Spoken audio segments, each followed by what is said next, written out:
Be around good people. Who you hang around with, I can predict somebody's success level and their mental health level by their 3 closest friends and how much time they're actually interacting with those people. It's so important. A good close friend is somebody that you can process your past with, and they're going to accept you and love you. And they're not going to judge you and say, get over it. They're not going to do that. They're not going to say, when are you going to get over this situation? Or that was so long ago. No, they're going to listen. They're going to accept you. They're going to process and be willing to listen to your negative feelings when you're struggling, and they're not going to judge you for it. And you're not going to sense that judgment from them. They're going to understand your value and point it out to you.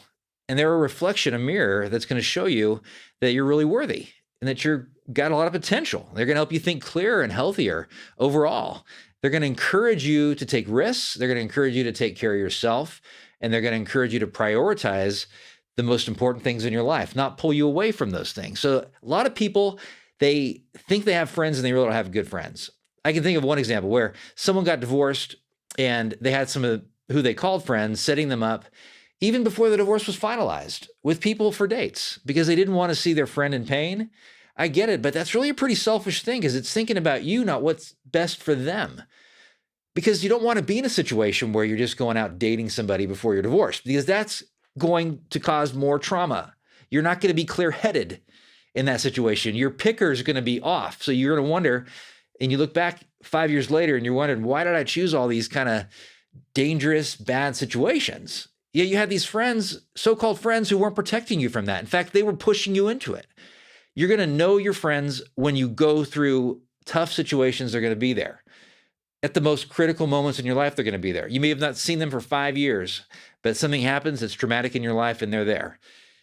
And you know that they're there emotionally, physically, hopefully they can. Spiritually, they're on your side. They're praying for you. You just know they're on your side. Yet we go back to these empty wells that aren't our friends, expecting something to actually change. And I'm talking about family. I'm talking about friends. I'm talking about people in your life who you think you're close to. Well, you want to analyze those situations and you want to be around the good ones because they're going to help your self-concept increase because they're going to show you the truth about yourself. Traditional wisdom will say, wear a mask. Please people, don't rock the boat.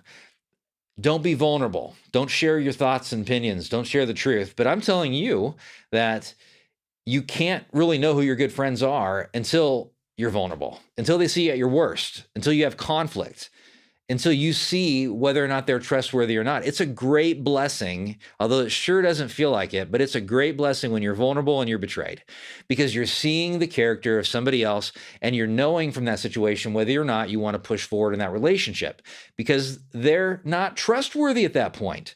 They become an empty well. Sure, they can come back and apologize and own what they did, and that can heal the relationship. And I would suggest you do that. And I would suggest that you forgive. But when there's no ownership, they remain this empty well.